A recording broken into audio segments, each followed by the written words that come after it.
প্রিয় BA 4th এবং 6th সেমিস্টারের ছাত্রছাত্রীরা, আজকে আমি যে বিষয় নিয়ে আলোচনা করব সেটি হচ্ছে তোমাদের যে বেঙ্গলি পেপার রয়েছে ব্যবহারিক বাংলা, যাদের জেনারেল রয়েছে 4th সেমিস্টার এবং 6th সেমিস্টার SEC B2, এবং যাদের অনার্স পেপার রয়েছে 4th সেমিস্টারে SEC B2, উভয়ের জন্যই আজকের এই ভিডিওটি অত্যন্ত গুরুত্বপূর্ণ। কারণ আজকের এই ভিডিওতে আমি আলোচনা করব তোমাদের বড় প্রশ্ন, যে 5 এবং 10 নম্বরের প্রশ্নগুলো তোমাদের দেওয়া হয়, সেই প্রশ্ন কোনগুলো করলে তোমরা উপকৃত হবে, সেই প্রশ্নগুলো আমি তোমাদের সামনে তুলে ধরবো। এই সাবজেক্টটি এমন একটি সাবজেক্ট, এখানে কিন্তু তোমাদের ব্যবহারিক প্রয়োগগুলো কিন্তু করা হয়। এখানে কিন্তু তোমরা কোশ্চেন কিন্তু ডিটো ওইভাবে কমন পাবে না। এখানে তোমাদের প্র্যাকটিস করতে হবে, প্র্যাকটিস করে তারপর কিন্তু তোমাদের কিন্তু উত্তর লিখতে হবে, ঠিক আছে? যেরকম আমি তোমাদের একটা বলি যে মডিউল 1 থেকে আমাদের কিন্তু রয়েছে সৃজনশীল রচনা, গল্প রচনা। তো গল্প রচনা আমাদের কিন্তু থাকে। এবার গল্প রচনা আমাদের তো ওইভাবে কমন আসে না, আমাদের গল্প রচনা কিভাবে করতে হয় সেটি আমাদের জানা দরকার, ঠিক আছে? আশা করি তোমরা গল্প রচনা করতে পারবে। তো কী কী ভাবে প্রশ্ন আসে তোমাদের, একের কয়ে প্রশ্নটি পাবে, কীরকম পাবে? নিম্নোক্ত বিষয়টি অবলম্বনে অনধিক 500 শব্দে শিরোনাম সহ গল্প রচনা করো। এরকম একটি লাইন তোমাদের তুলে দেওয়া হবে এবং তোমাদের একটি বিষয় দিয়ে দেওয়া হবে, যেরকম ধরো দিতে পারে সবার ওপরে মানুষ সত্য, অতি চালাকের গলায় দড়ি, রাখে হরি মারেকে, এই সমস্ত তোমাদের দিয়ে দিতে পারে। তোমরা এখান থেকে কিন্তু এরকম গল্পর বিষয় দিয়ে দিতে পারে, এর ওপরে তোমাকে ভিত্তি করে গল্প রচনা করতে হবে, ঠিক আছে? তো তারপর আরেকটি আসে অথবা, যেটি ক্ষয়ে দেবে তোমাকে, একের ক অথবা খ, দুটোর মধ্যে যে কোনো একটি করতে হবে। এখানে দিতে পারে নিম্নোক্ত বিষয়টি অবলম্বনে অনধিক 300 শব্দে একটি প্রবন্ধ রচনা করো।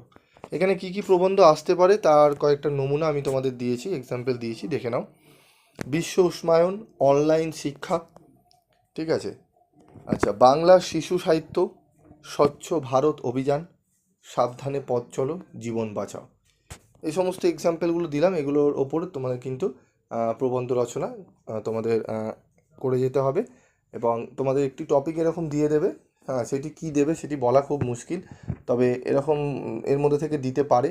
তবে যদি অন্যান্য কোনো টপিক দেয় তার উপর ভিত্তি করে তোমাদের কিন্তু প্রবন্ধ রচনা লিখতে হবে। আর প্রবন্ধ রচনা তোমরা করে আসছো বিগত বছরগুলো থেকে, ঠিক আছে? ক্লাস 11, 12, 10 এরকম তোমরা এখন থেকে কিন্তু করে আসছো প্রবন্ধ রচনা।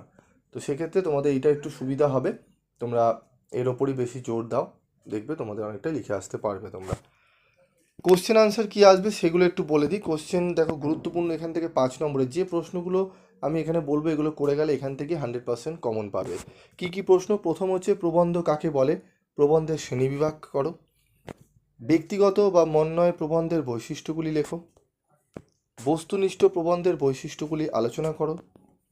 প্রবন্ধ লিখনের জন্য কি কি নির্দেশ পালন করা হয়ে থাকে। প্রবন্ধ রচনার প্রয়োজনীয়তা কী, এই প্রশ্নগুলো ভালো করে তোমরা কিন্তু করবে।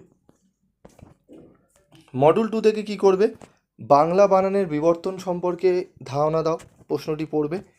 এর সাথে পড়বে বাংলা বানানে ঈশ্বরচন্দ্র বিদ্যাসাগরের বর্ণ পরিচয় গ্রন্থের ভূমিকা পর্যালোচনা করো। বাংলা বানান ভুলের কারণগুলি সম্পর্কে আলোচনা করো। এই 3টি প্রশ্ন যদি করে যাও, আশা করি এখান থেকেই তোমরা কোশ্চেন কমন পাবে। বাংলা পশ্চিমবঙ্গ বাংলা একাডেমি গৃহীত তৎসম শব্দের বানান বিধি আলোচনা করো। এই তৎসম এবং অতৎসম বা অর্ধ তৎসম শব্দের বানান বিধিগুলো একটু আলোচনা করতে হবে, এগুলো একটু ভালো করে দেখে নেবে। বিদেশি শব্দ বাংলা বানান বিধি কী রয়েছে সেটি একটু দেখে নেবে, এবং পশ্চিম বাংলা একাডেমি বানান বিধি লিপি বিষয়ে অন্তত 3টি সিদ্ধান্ত নিয়ে আলোচনা করো, ঠিক আছে? তারপর 5 নম্বরে যে প্রশ্নগুলো পড়বে, বিদেশি শব্দের বানান বিধিগুলি কী কী, অত্যন্ত গুরুত্বপূর্ণ। কি এবং কয় হস্যি এবং কয় দীর্ঘি কখন ব্যবহার করা হয় লেখো। বাংলা বানানের ক্ষেত্রে উচ্চারণ সমস্যাগুলি কী কী। দন্তের ন এবং মধ্যাহ্নয়ের ব্যবহার বিধি লেখো। এই 4টি প্রশ্ন অবশ্যই পড়লে এখান থেকে একটি 100% কোশ্চেন 5 নম্বরে কমন পাবে। এর সাথে একটি পড়ে নিতে পারো, পশ্চিমবঙ্গ বাংলা একাডেমি স্বচ্ছযুক্ত ব্যঞ্জন এর লেখ্যরূপ সম্বন্ধে কী সুপারিশ করেছে। পশ্চিমবঙ্গ বাংলা একাডেমি, এটি হচ্ছে এই 4 নম্বরের প্রশ্নেরই অ্যান্সার সেম হবে, কোশ্চেনটি আলাদা করে ঘুরিয়ে দিতে পারে 6 নম্বরে। পশ্চিমবঙ্গ বাংলা একাডেমি মধ্যাহ্ন এবং দন্তান্ন বিষয় যে প্রস্তাব গ্রহণ করেছে তা লেখো। প্রশ্নটি আসতে পারে এরকম। জ্যোতিচিহ্নের বিষয়ে পশ্চিমবঙ্গ বাংলা একাডেমির পরামর্শ কী লেখো। পশ্চিমবঙ্গ বাংলা একাডেমির মতে তালবস্য দন্তেস্ব বিষয়ের প্রস্তাবগুলি লেখো। এই প্রশ্নগুলো দিতে পারে। এরপর চলে আসবো আমরা মডেল 3-তে। মডেল 3 থেকে কী কী প্রশ্ন আমাদের পড়ব। প্রথম প্রশ্ন হচ্ছে আন্তর্জাতিক ধ্বনিমূলক বর্ণমালার আইপিএ প্রয়োজনীয়তা বিষয়ে আলোচনা করো। রোমীয় বর্ণমালা কি, এই বর্ণমালার প্রয়োজনীয়তা আলোচনা করো। নিচের অনুচ্ছেদটি আন্তর্জাতিক ধ্বনিমূলক বর্ণমালায় রূপান্তর করো। ঠিক আছে, এগুলো রয়েছে, এগুলো একটু ভালো করে তোমরা দেখে নেবে।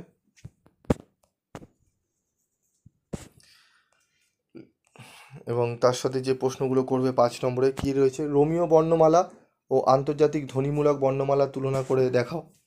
যেটি খুবই গুরুত্বপূর্ণ আর সোজা, তোমরা এগুলো পারবে, যে বানানগুলির শুদ্ধ রূপটি চিহ্নিত করো।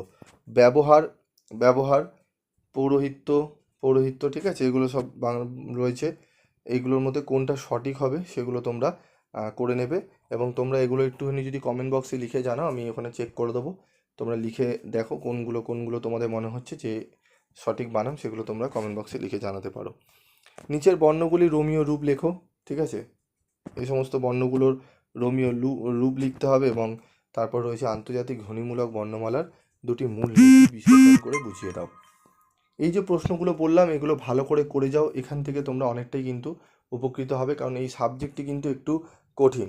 ঠিক আছে, এখান থেকে কিন্তু বহু ছাত্রছাত্রী কিন্তু প্রথম দিকে যোগাযোগ করেনি, লাস্টের দিকে অনেকে যোগাযোগ করেছে, আমাকে বলেছে স্যার এই সাবজেক্টের ওপর আমাদের কিছু সাজেশন দিন। আমরা বই কিনিনি। কিছুজন বলেছে আমরা সাপ্লি পেয়েছি, আমি তাদেরকে বলেছি বই কেন তোমরা বই কিনেছো, বললো হ্যাঁ। তখন বললো ওই বইগুলো থেকে পড়ে গিয়ে আমরা কিন্তু সাপ্লি পেয়েছি, সেরকম কোশ্চেন কমন আসেনি। তো এই সাবজেক্টটি এমন, ঠিক আছে, এখানে এই সাবজেক্টটি কিন্তু ভালো করে যদি না বুঝে পড়ো তাহলে কিন্তু খুবই অসুবিধায় পড়বে।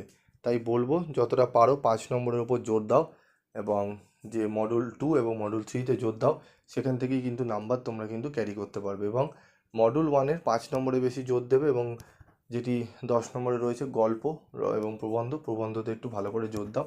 দেখবে ওখান থেকে যদি তোমরা লিখে আসতে পারো ঠিকঠাক, তোমরা বেরিয়ে যাবে।